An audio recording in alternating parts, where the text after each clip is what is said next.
وضو کن چیزوں سے ٹوٹتا ہے اور وضو کن چیزوں سے ہوتا ہے نا. تو کچھ باتیں یہ تھی کہ وضو جو ہے، وضو ہونے کے لیے سب سے پہلے چیزیں یہ ہیں کہ 5 چیزوں کا ہونا ضروری ہے. جب وہ 5 چیزیں 6 چیزوں کا ہونا ضروری ہے. 6 چیزیں جب پائی جائے گی جو کہ وضو بولنے کے لیے کہ وضو ہو گیا ہے، وہ چیزیں 6 ہیں. اور اس سے پہلے 5 شرطیں بیان کی گئی تھی کہ 5 شرطوں کا ہونا بھی ضروری ہے، کہ وضو کی شرائط 5 ہے. اور شرائط کا مطلب یہ ہوتا ہے کہ ایک چیز کو کرنے سے پہلے اس چیز کا ہونا ضروری ہے، اور وضو ہونے تک ان چیزوں کا رہنا بھی ضروری ہوتا ہے. شرائط کا مطلب کیا ہے؟ ہم جب بولتے ہیں شرائط، ارکان، یعنی وضو کے فرائض، وضو کے واجبات، ہے نا. وضو کے فرائض، وضو کے ارکان اور وضو کے واجبات، اس سے مطلب ایک ہی ہے، کوئی الگ الگ چیز نہیں ہے. جب ہم بولیں گے وضو کے فرائض کتنے ہیں تو آپ کیا بتائیں گے؟ کوئی آپ سے پوچھے وضو کے فرائض کتنے ہیں تو آپ کیا بولیں گے؟ یہ واجبات کتنے ہیں، یہ ارکان کتنے ہیں؟ تو ہم کیا بولیں گے؟ وضو کے فرائض، وضو کے ارکان، وضو کے واجبات جو ہے وہ 6 ہیں. کتنے ہیں؟ فرائض بھی اسی کو بولتے ہیں، واجبات بھی اسی کو بولتے ہیں، اور ارکان بھی اسی کو بولتے ہیں. یعنی جو چیز اندر میں کرنا ضروری ہے اس کو واجب بولتے ہیں، یا فرائض بولتے ہیں، یا ارکان بولتے ہیں. اور وضو سے پہلے ہونا بھی ضروری ہے اور وضو کے بعد تک بھی رہنا چاہیے. ٹھیک ہے، تو اس کو بولتے ہیں شرط. مثال کے طور پر جب ہم وضو کر رہے تھے تو وضو کرنے سے پہلے پانی کا کیا ہونا چاہیے؟ پاک بھی ہونا چاہیے اور پاک کرنے والا بھی ہونا چاہیے. پاک بھی ہونا چاہیے اور پاک کرنے والا بھی ہونا چاہیے. نمبر 2، وضو کے اعضاء پر پانی کا بہہ جانا. یعنی ہم نے دوسری بات پڑھی تھی کہ وضو کے اعضاء پر کیا ہے؟ پانی کا بہہ جانا. پانی کا بہہ جانا ضروری ہے. نمبر 3 پہ پڑھی تھی وضو کے اعضاء پر پانی کے رنگ، بو اور مزہ کو بدلنے والی چیزوں کا نہ ہونا. نمبر 4 وضو کے اعضاء پر کسی ایسی چیز کا نہ ہونا جو پانی کو جلد تک پہنچنے سے روکے. اور نمبر 5 ہمیشہ ناپاک رہنے والے کے لیے نماز کے وقت کا داخل ہونا. یہ 5 چیزوں تھی، وہ شرط تھی جس کا کیا ہے وضو کرنے سے پہلے پایا جانا ضروری. یعنی آپ وضو کرنے بیٹھ رہے ہیں، اس سے پہلے ہی آپ کو یہ دیکھنا پڑے گا کہ پانی پاک ہے یا نہیں، پانی ناپاک تو نہیں ہے. یہ پہلے ہم کو دیکھنا پڑے گا. وضو کے اعضاء پر پانی کا بہہ جانا یہ بھی ضروری ہے. پھر کیا وضو کے اعضاء پر دیکھیں رنگ، بو، مزہ کو بدلنے والی چیز کوئی ہے یا نہیں ہے، یہ دیکھنا. ٹھیک ہے، وضو کے اعضاء پر کسی ایسی چیز کا نام جو پانی کو جلد تک پہنچنے سے روکے. اگر ایسی سی چیزیں اگر ہے تو اس کو پہلے ہمیں ہٹانا پڑے گا، تو ہمارا وضو ہوگا. پھر جو وضو کے 6 چیزیں ہیں، فرائض ہیں، یعنی چہرہ دھوتے وقت نیت کرنا، پھر چہرہ دھونا. نمبر 2 دونوں ہاتھ کہنے سمیت دھونا. نمبر 4 سر کے بعد حصے کا مسح کرنا. نمبر 5 دونوں پیروں کا ٹخنوں سمیت دھونا. وضو کے اعضاء کو ترتیب سے دھونا. یہ وضو کے فرائض میں سے آتے ہیں. ٹھیک ہے، پھر ہمارے سامنے بات آئی تھی کہ وضو کو توڑنے والی چیزیں کون کون سی ہیں. تو ہم نے بتایا کہ 4 چیزیں جس کو ہمیں یاد رکھنا چاہیے، کہ جس کے یاد رکھنے کے تمام مسائل اسی کے نیچے آ جائیں گے. جیسے مثال کے طور پر اگلی یا پچھلی شرمگاہ سے منی کے علاوہ کسی اور چیز کا نکلنا. مثال کے طور پر ہوا خارج ہو گئی، یا کیڑا نکلا پیشاب کی جگہ سے، یا پتھر نکلا پیشاب کی جگہ سے. پیشاب کی جگہ سے اگر پتھر بھی نکل جائے گا تو وضو ٹوٹ جائے گا. نمبر 2 مسئلہ یہ تھا کہ عقل زائل ہونا. عقل کا زائل ہونا، یا عقل کا زائل ہونا کبھی کیا ہے بے ہوشی کی وجہ سے ہو سکتا ہے، نشے کی وجہ سے، اور پاگل ہونے کی وجہ سے، نیند آنے کی وجہ سے، ان تمام چیزوں کی وجہ سے ہو سکتا ہے. ٹھیک ہے، پھر نمبر 3 ہم نے بتایا تھا کہ کسی اجنبی مرد عورت کا بدن آپس میں بغیر کسی آڑ کے چھونا، اس سے بھی کیا ہے، وضو ٹوٹ جاتا ہے۔ پھر مرد یا عورت کا کہ ہاتھ کا اندرونی حصہ شرمگاہ کو بغیر کسی چیز کے حائل لگ جانا، تو ان چیزوں سے کیا ہے، وضو ٹوٹ جاتا ہے۔ یہ ہم نے پڑھا۔ اب وضو ٹوٹ گیا تو ہمیں پھر سے وضو کرنا پڑے گا۔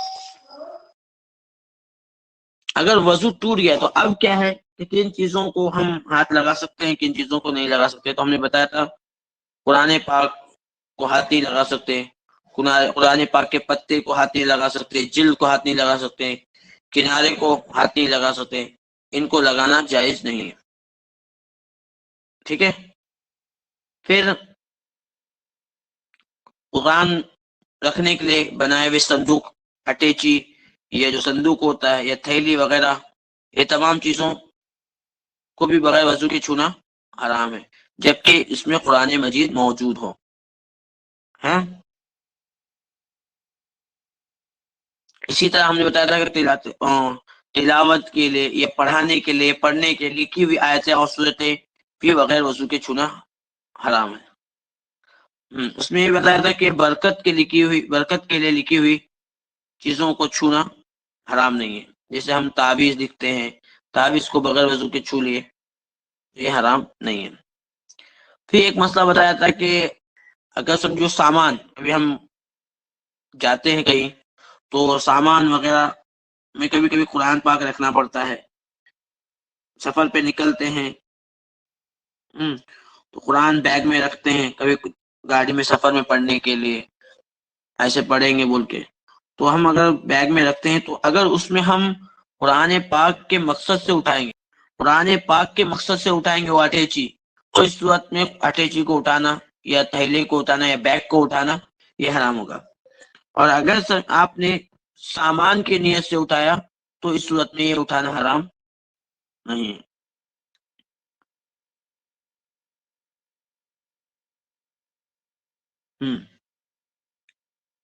اب موبائل وغیرہ میں بھی کیا ہے، قرآن آتے ہیں، قرآن اپلیکیشن ہوتا ہے، تو اسے کیا ہے ہم بغیر وضو کے چھو سکتے ہیں یا نہیں؟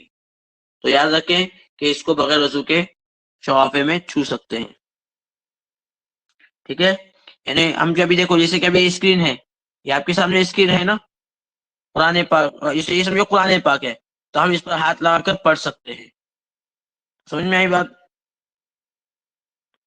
انگلی سے آگے کرتے ہیں صفحہ، اسکرین ٹچ موبائل ہے تو صفحہ جیسے کہ یہ بھی آگے کر رہے ہیں ہم، اس طرح اس میں بھی کہ اگر قرآن پاک کی یہ ہاتھ لگا کے پڑھے تو بھی کیا ہے، آپ ہاتھ لگا کے پڑھ سکتے ہیں، سمجھے، پڑھنا جائز ہے، کیونکہ بغیر وضو کہ آپ قرآن کی تلاوت کر سکتے ہیں، لیکن تلاوت کے لیے وضو کرنا سنت ہے۔ اب قرآن کو چھونے کے لیے اگر قرآن ہے، پھر سے قرآن آپ کے پاس موجود ہے تو اس کو اٹھانے کے لیے ہم کو کیا لینا پڑے گا، وضو کرنا پڑے گا۔ اور اگر سمجھیے قرآن نہیں ہے، قرآن نہیں ہے بلکہ موبائل میں انسٹال کیا ہوا اپلیکیشن ہوتا ہے، تو اسے بغیر وضو کے چھونا یا اٹھانا جائز ہے، ٹھیک ہے۔ ابھی کبھی کبھی کیا ہوتا ہے، کبھی کبھی کوئی تعویذ دیتا ہے انسان کو، کہتا ہے کہ یہ قرآن کی آیت لکھ کر دیتا ہے، بولتا ہے اس کو چبا کے کھاؤ، ہے نا، یا دھو کر پانی اس کا پی لو، ٹھیک ہے۔ تو اب اسے کیا ہے، کھانا پینا، یہ کیا ہے، اس کا پانی پینا یا اس کو کھا لینا، یہ کیا ہے، جائز ہے، کوئی حرج نہیں ہے۔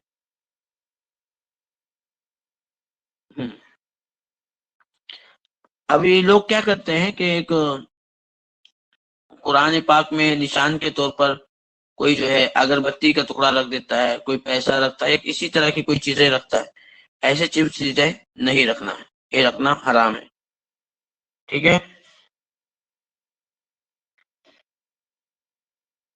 بات سمجھ میں آئی؟ اب بات یہ ہے کہ کبھی کبھی کیا ہے، قرآن پاک کی ہم دیکھتے ہوں گے تفسیر والی قرآن ہوتے ہیں، تفسیر والے کہ اس کے ساتھ نیچے اردو میں ترجمہ بھی ہوتا ہے اور ساتھ میں تفسیر ہوتی ہے تھوڑی بہت. تو ایسے قرآن کو اٹھانا کیسا ہے؟ قرآن میں تفسیر ہوتی ہے نا، یعنی اس کی وضاحت ہوتی ہے، ایک لفظ ہوتا ہے اس کی وضاحت نیچے بیان کر دیتے ہیں، کوئی واقعہ نیچے نقل ہوتا ہے، کوئی نہ کوئی تفسیر ہوتی ہے. تو ایسے تفسیر کو اٹھانا کیسا ہے؟ تو یاد ہے کہ اگر تفسیر کے الفاظ قرآن کے الفاظ سے کم ہے تو اس صورت میں اس کو اٹھانا حرام ہے. اگر برابر ہے تب بھی اٹھانا حرام ہے. ہاں اگر تفسیر کے حروف زیادہ ہے، چاہے ایک حرف زیادہ کیوں نہ ہو، ایک حرف بھی زیادہ ہے تو اب اٹھانا اس کا ہے. جیسے کہ کنز ایمان ہے، کنز ایمان ہے، یہ اسی طرح کوئی بھی تفسیر کتاب قرآن ہے، تفسیر نعیمی ہے نا، تفسیر صراط الجنان ہے. تو ایسی چیزوں کو اٹھانا یہ کیا ہے؟ تو اگر سمجھو ایک حرف بھی زیادہ ہے، قرآن کے حروف سے ایک حرف بھی زیادہ ہے تو اس وقت میں قرآن کو، یعنی کنز ایمان کو، ترجمے والے قرآن کو اٹھانا جائز ہے. بات سمجھ میں آ رہی ہے کہ اگر قرآن کی تفسیر کے ساتھ ہو تو ایسا مسئلہ آپ کے سامنے ہے.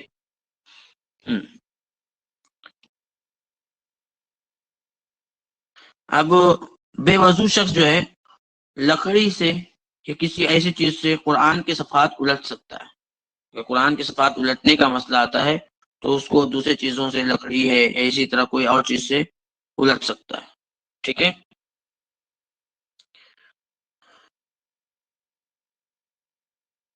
اور اسی طرح چھوٹا بچہ، نابالغ بچہ ہے، سمجھدار ہے، قرآن کی بے حرمتی نہیں کرے گا، قرآن کو گرایا کرے، تو ایسے بچے کو اگر ہم قرآن سیکھنے کے لیے دیتے ہیں تو ہم اسے یہ دے سکتے ہیں، اور وہ بغیر وضو کے ہیں تبھی اسے دے سکتے ہیں. ٹھیک ہے. یہ مسائل تھے قرآن کے تعلق سے. اور اس کے بعد یہ ہے کہ بے وضو شخص کیا ہے کہ قرآن کے ساتھ دوسری کون سی چیزیں حرام ہوتی ہے اس پر؟ تو نماز پڑھنا، طواف کرنا، نماز پڑھنا، طواف کرنا، کوئی بھی نماز ہو وہ بغیر وضو کے نہیں پڑھ سکتا. ٹھیک ہے. بغیر وضو کے کیا نہیں کر سکتا؟ بولیے.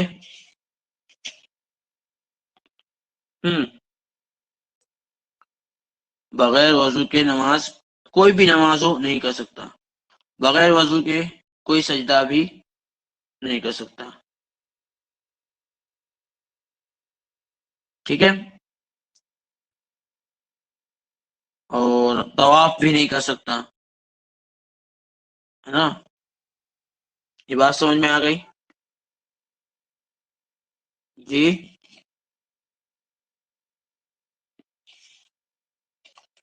دیکھیں آج مسئلہ غسل کا بیان. دیکھیے غسل میں کیا ہے، غسل کا طریقہ کیا ہے. جواب، غسل کرنے کا طریقہ یہ کہ غسل کی نیت کر کے بسم اللہ پڑھتے ہوئے ہاتھ گٹوں تک اچھی طرح دھوئے،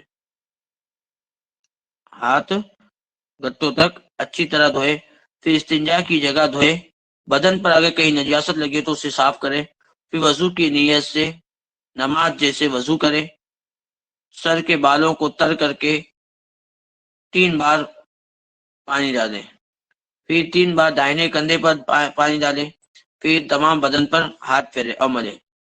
اگر کھلی جگہ نہ رہے ہو تو ننگے ہو کر نہ نہائے.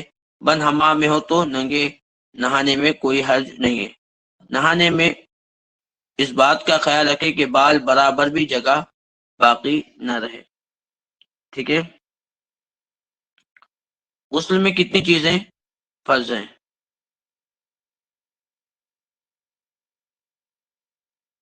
غسل میں 2 چیزیں فرض ہیں. نمبر 1، غسل شروع کرنے سے پہلے نیت کرنا. کتنی چیزیں فرض ہیں؟ 2. غسل کے فرائض کتنے ہیں؟ 2. غسل کے واجبات کتنے ہیں؟ 2. غسل کے ارکان کتنے ہیں؟ 2. غسل شروع کرنے سے پہلے نیت کرنا. ٹھیک ہے. یعنی جب ہم بدن پر پانی بہاتے ہیں تو پہلے جگہ کے دھوتے سمے جس جگہ آپ کی نیت ہوئی، اور نیت کرنے کے بعد سب سے پہلی جگہ جو دھل دی گئی، سمجھے، نیت کرنے کے بعد جو سب سے پہلی جگہ دھل گئی، مثال کے طور پر آپ غسل کی نیت کیے تھے، لیکن آپ نے جب غسل کی نیت کی تو آپ کندھے پر پانی ڈال رہے تھے، تو اب یہ جو داہنے کندھے پر پانی ڈال رہے تھے تو ہمارا داہنا کندھا جو ہے شمار میں آ جائے گا کہ اس پر غسل ہو چکا ہے. پھر سیدھا بایاں ڈال دیے، پھر آپ کا ابھی تک سر کس میں شمار نہیں ہوا ہے، دھونے میں شمار نہیں ہوا، کیونکہ آپ کی جب نیت ہوئی تھی، ہماری جب نیت ہوئی تھی وہ کیا ہے، دائنے ہاتھ پہ پانی ڈالتے وقت ہوئی تھی. غسل شروع کرنے سے پہلے نیت کرنا، تو نیت جیسے ہم نے نیت کی تو نیت کرتے سمے پہلا جز جب آپ دھو رہے تھے تو جو جز دھل گیا، بدن کا جو حصہ دھل گیا پہلے نیت کے ساتھ، وہ کیا ہوگا، شمار ہوگا. اگر نیت سے پہلے ہم نے کیا ہے، سمجھو پانی سر پہ ڈال چکے تھے، سر کے پھر دائنا پھر نیت کب ہوئی، بائیں جز پہ ڈالتے ہو، بائیں طرف پانی ڈالتے ہو، تو اب آپ کا جو غسل ہے وہ کتنا شمار ہوگا، کسی بائیں سائڈ کا شمار ہوگا، دائنے سائڈ کا اور کس کا شمار نہیں ابھی تک ہوا ہے، سر کا شمار نہیں ہوا. تو پھر سے آپ کو کیا کرنا پڑے گا، سر اور دائنے سائڈ دھونا پڑے گا. تمام بدن پر پانی بہانا، تمام بدن پر پانی بہانا، ٹھیک ہے، تمام بدن پر کیا ہے، پانی بہانا، کیا تمام بدن پر پانی بہانا، ٹھیک ہے، تمام بدن پر کیا ہے، پانی بہانا. تو اب کیا ہے، تمام بدن پر بولے تو کوئی جگہ باقی نہیں ہونا چاہیے، ٹھیک ہے، تمام بدن پر پانی بہانا بولے تو کوئی بھی جگہ کیا ہے، باقی نہیں رہنا چاہیے، ٹھیک ہے. بات سمجھ میں آئی، کوئی بھی جگہ اگر باقی رہ گئی تو آپ کا اور ہمارا غسل شمار نہیں ہوگا.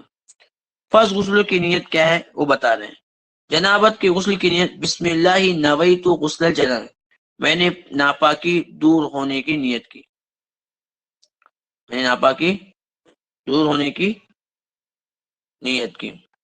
حیض کے غسل کی نیت، بسم اللہ نویت غسل الحیض، میں نے حیض سے پاک ہونے کی نیت کی. نفاس کے غسل کی نیت، بسم اللہ نویت غسل النفاس، میں نے نفاس سے پاک ہونے کی نیت کی.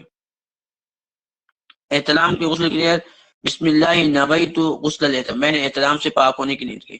سنت غسل کی نیت، بسم اللہ نویت غسل السنت، میں نے سنت غسل کی نیت کی. یہ تو ہمارے سامنے. اگر کسی نے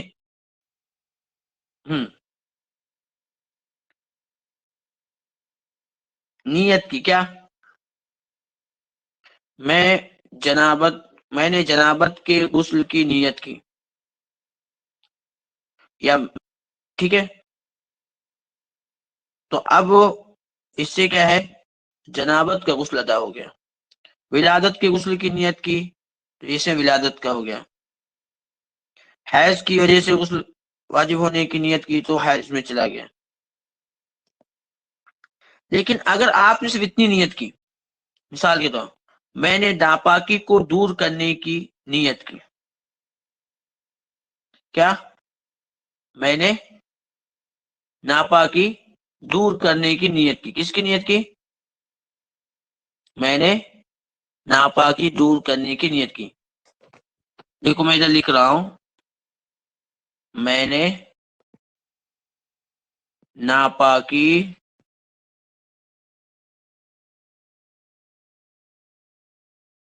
دور کرنے کی نیت کی. یہ جو نیت ہے یہ تمام غسل کے لیے کافی ہے، چاہے آپ جنابت کا غسل لے رہے ہو، یا پھر جو احتلام کا غسل لے رہے ہو، یا بچے کی ولادت کا غسل لے رہے ہو، حیض کا غسل لے رہے ہو، نفاس کا غسل لے رہے ہو، تمام کے لیے یہ نیت کافی ہو جائے گی، سمجھے. یا میں نے فرض غسل کو ادا کرنے کی نیت کی، کیا ہے، ایک اور نیت کیا ہے، میں نے فرض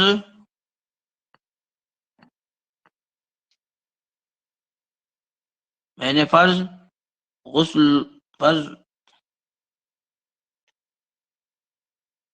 یہاں پہ فرض غسل کو ادا کرنے کی نیت کی. یہ بھی سب کے لیے کافی ہو جائے گا. میں نے فرض غسل کو ادا کرنے کی نیت کی. اگر یہ کوئی نیت کرتا ہے میں نے فرض غسل کو ادا کرنے کی نیت کی، یہ بھی کیا ہے؟ کافی ہے. تو اگر یا اس نے کہا یا میں نے غسل کو ادا کرنے کی نیت کی، میں نے غسل کو ادا کرنے کی نیت کی، تو یہ سب نیتوں سے کیا ہے کہ تمام کے لیے کافی ہو جائیں گی. اب اس میں کیا ہے کہ ہم نے جو ابھی جو نیتیں بتائی کیا ہے؟ میں نے ناپاکی دور کرنے کی نیت کی ہے نا، یا میں نے ناپاکی سے پاکی حاصل کرنے کی نیت کی، یا میں نے فرض غسل کو ادا کرنے کی نیت کی، یا میں نے غسل کو ادا کرنے کی نیت کی. یہ جو نیتیں ہیں جو میں ابھی بتا رہا ہوں بعد والی، یہ کیا ہے؟ یہ جو ہم نیت کرتے ہیں تو یہ نیتیں سب کے لیے چل جائے گی. جو بھی آپ پر غسل فرض ہے سب کے لیے چل جائے گی. یہ نیت سمجھ میں آ گئی سب کو؟ آپ کو کہ میں نے ناپاکی دور کرنے کی نیت کی، یہ نیت آپ کے ہر غسل کے لیے چلے گی. بچے کی ولادت کا غسل ہو، یا حیض کا غسل ہو، نفاس کا غسل ہو، جنابت کا غسل ہو، یا کوئی بھی ہو، یہ تمام کے لیے چلے گی. میں نے ناپاکی دور کرنے کی، یا میں نے فرض غسل کو ادا کرنے کی نیت کی، میں نے ناپاکی سے پاکی حاصل کرنے کی نیت کی، یا میں نے غسل کو ادا کرنے کی نیت کی. سمجھ میں بات آئی؟ یہ تمام کے لیے چل جائے گی. ٹھیک ہے، مسئلہ سمجھ میں آیا؟ جی نوٹ: اگر کسی کو عربی میں غسل کی نیت یاد نہ ہو تو اپنی زبان و بولی میں اس طرح نیت کرے کہ میں نے نیت کی پاکی حاصل ہونے کی اور عبادت درست ہونے کے لیے. میں نے نیت کی پاکی حاصل کرنے کی اور عبادت درست ہونے کے لیے. یہ بھی نیت کر لے گا تو کافی ہے. ٹھیک ہے، یعنی یہ نیتیں اردو میں بھی ہم بول سکتے ہیں، ایسا ضروری نہیں کہ عربی میں ہی بولے. اگر کوئی کیا ہے اردو میں بھی بول کے نیت کرتا ہے تو کیا ہو جائے گی؟ اس کا غسل ادا ہو جائے گا. یعنی یہی نیتیں جو میں نے بھی ہم نے بتائی ہے، میں نے فرض غسل کو ادا کرنے کی نیت کی، میں نے پاکی دور کرنے کی نیت کی. یہ نیتیں اردو میں بولیں گے تو بھی اردو میں بولے، یا کناڈا میں بولے، یا جو عربی زبان ہے انگلش میں بولے، جو آپ کی لینگویج میں، جو آپ کی لینگویج ہے اس میں بول لیں تو آپ کا غسل ادا ہو جائے گا.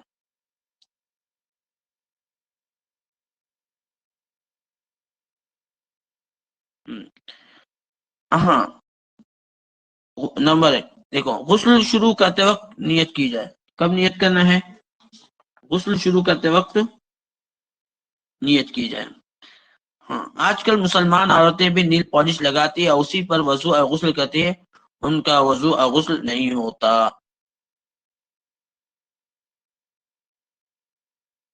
اور ہر وہ چیز جو چکنی اور واٹر پروف ہو اس کا بدن سے چھڑانا بہت ضروری، ورنہ وضو اور غسل ہرگز ادا نہیں ہوگا. ٹھیک ہے، تو واٹر پروف ہوتی ہے. اگر بدن پہ کوئی چیز ایسی ہے واٹر پروف والی یا تو اس کو بدن سے چھڑانا بہت ہی ضروری، ورنہ غسل ادا نہیں ہوگا. مسلمان عورتیں بھی نیل پالش لگاتی ہے، اسی پر وضو اور غسل کرتی ہے. ان کا غسل اور وضو نہیں ہوتا. ہر وہ چیز جو چکنی ہو، جو بدن پر ہو، اب اس پر ہم غسل کر رہے ہیں، ہمارا غسل ادا نہیں ہوگا.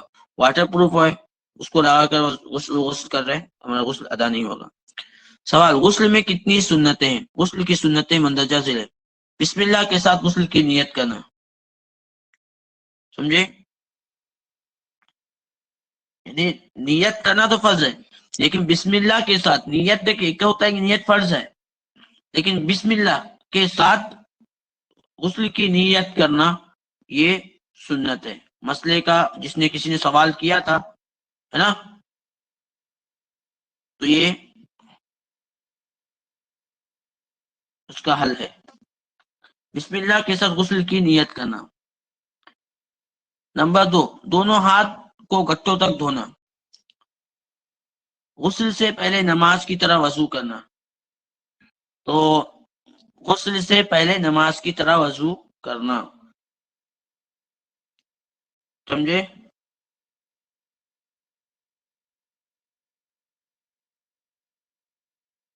تو اس میں کیسے نیت کریں گے؟ میں نے فرض وضو کی نیت کی سنت غسل کے لیے، غسل کی سنتوں کے لیے، غسل کی سنت کے لیے میں نے فرض وضو کی نیت کی. ٹھیک ہے؟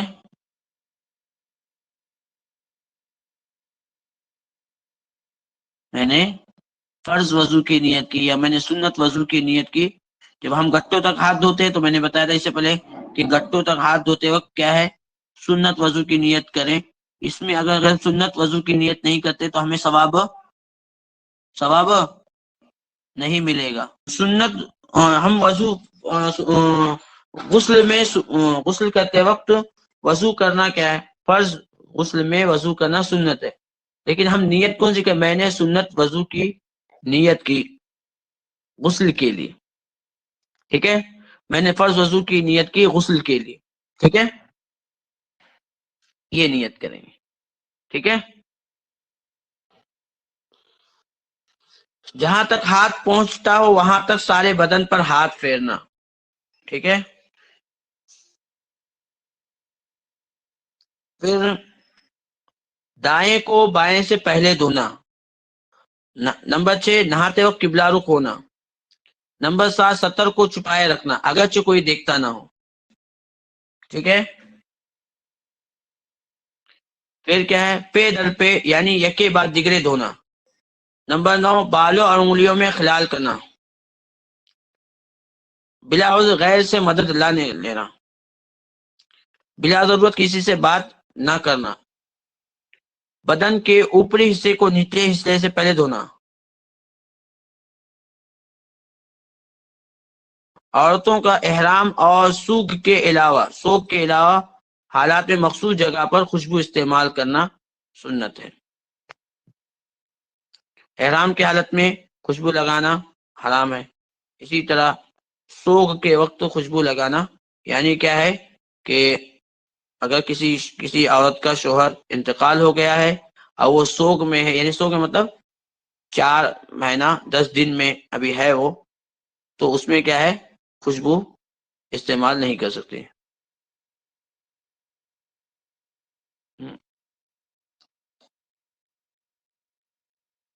ٹھیک ہے؟ اور اس کے بعد کیا ہے، کان آنکھ جیسی جگہوں کو احتیاط سے دھونا. ٹھیک ہے؟ کان آنکھ جیسی جگہوں کو احتیاط سے دھونا یعنی وہ جگہیں جو موڑی ہوئی رہتی ہے، جہاں تک خود سے پانی نہیں پہنچ سکتا تو وہاں پر پانی احتیاط سے پہنچانا. ٹھیک ہے؟ دھیان دینا اس کی طرف. جس جگہ اٹیچ باتھ روم ہو وہاں مصنون دعائیں زبان سے نہیں بلکہ دن میں پڑھیں. ٹھیک ہے؟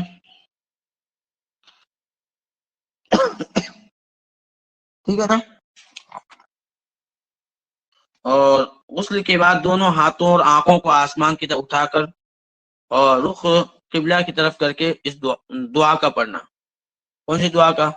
جو ہم نے بتائی تھی اس کے ٹائم پہ، اشہد ان لا الہ الا اللہ وحدہ لا شریک لہ واشہد ان محمدا عبدہ ورسولہ اللہم اجعلنی من التوابین واجعلنی من المتطہرین واجعلنی من عبادک الصالحین سبحانک اللہم بحمدک اشہد ان لا الہ الا انت استغفرک واتوب الیک وصلی اللہ تعالی علی سیدنا محمد وعلی آلہ وصحبہ وسلم. اور ہر عمل کو 3 مرتبہ دھونا. ابھی دیکھیے سوال ہے کتنی چیزوں سے غسل فرض ہوتا ہے؟ کتنی چیزوں سے غسل فرض ہوتا ہے؟ ہاں، تو 6 چیزوں سے غسل فرض ہوتا ہے. نمبر 1 مرد اور عورت دونوں کی شرمگاہوں کا ملنا. نمبر 2 منی کا نکلنا. نمبر 3 موت. نمبر 4 حیض. نمبر 5 نفاس. نمبر 6 ولادت یعنی پیدائش. تو یعنی بچہ پیدا ہوا، اب خون نہیں نکلا، بچہ پیدا ہوا عورت کو اور پھر اس کو خون نہیں نکلا، ٹھیک ہے، خون نہیں نکلا، تو اب اس صورت میں بھی کیا ہے، غسل لینا فرض ہے. بچہ پیدا ہوا لیکن خون نہیں نکلا، یعنی خون نفاس کا جو خون ہوتا ہے وہ نہیں نکلا ہے، تب بھی کیا ہے، غسل کرنا فرض ہے. اسی طرح نفاس کا خون 1 سیکنڈ کے لیے بھی نکلا اور بند ہو گیا تو بھی کیا ہے، غسل کرنا فرض ہے. حیض کا اسی طرح مسئلہ ہے. اسی طرح مر جائے کوئی انسان، موت کے بعد بھی انسان کو غسل دینا فرض ہے. ٹھیک ہے. اب اس کو جو موت کے بعد جو غسل دیتے ہیں یہ ناپاک ہونے کی وجہ سے نہیں ہے، بلکہ اس کی موت ہونے کی وجہ سے ہے. سمجھے، انسان ناپاک نہیں ہے. ٹھیک ہے. مرد اور پھر کیا، منی کا نکلنا، چاہے عورت کی نکلے چاہے مرد کی نکلے، دونوں پر غسل فرض ہوتا ہے. مرد عورت دونوں کی شرمگاہوں کو ملنا ہے نا، تو بھی کیا ہے، غسل فرض ہوتا ہے. یہ 6 چیزیں جب پائی جائیں گی تبھی غسل فرض ہوگا. اب یہ یاد رکھنا ہے، ابھی ہم کو یہ بھی بات یاد رکھنا ہے کہ یہ 6 چیزوں کا پایا جانا ضروری ہے غسل کے فرض ہونے کے لیے. اگر یہ 6 چیزوں میں سے کوئی نہیں ہے، اب مثال کے طور پر بچی نے پیشاب کر لیا ہے نا، چھوٹی بچی نے کیا کر لیا، پیشاب کر لیا، تب غسل کرنا فرض ہے؟ غسل کرنا فرض نہیں، بلکہ کیا ہے کہ گندگی ہے تو اس کو دھونا واجب ہے، غسل فرض نہیں ہوگا. غسل کا مطلب ہوتا ہے کہ نیت کے ساتھ پورے بدن پر پانی بہانا. تو اب وہ چیزیں فرض نہیں کہ جتنی جگہ پر پیشاب ہے، جیسے کہ ہاتھ پہ لگے، ہاتھ کو دھو لے تو کافی ہے کہ نہیں؟ ہاتھ کو دھل لے گا کافی ہے، پورا بدن پورا غسل کرنے کی ضرورت نہیں. ابھی مثال کے طور پر بدن پر سمجھے پیر پہ نجاست لگی ہے، بچے نے پیشاب جو کیا تھا تو پیر پر لگی ہے، تو صرف پیر کو دھلے، غسل کرنے کی ضرورت نہیں. کیونکہ ہمارے پاس غسل واجب ہونے کے لیے، غسل فرض ہونے کے لیے کتنی چیزیں بتائی گئی ہے؟ ان 6 چیزیں بتائی گئی. 6 چیزوں میں سے کوئی ہے یا دیکھنا ہے. اگر ان 6 چیزوں میں سے کوئی ایک بھی پائی جا رہی تو غسل فرض ہے، ورنہ غسل فرض نہیں ہوتا. سمجھ میں بات آئی؟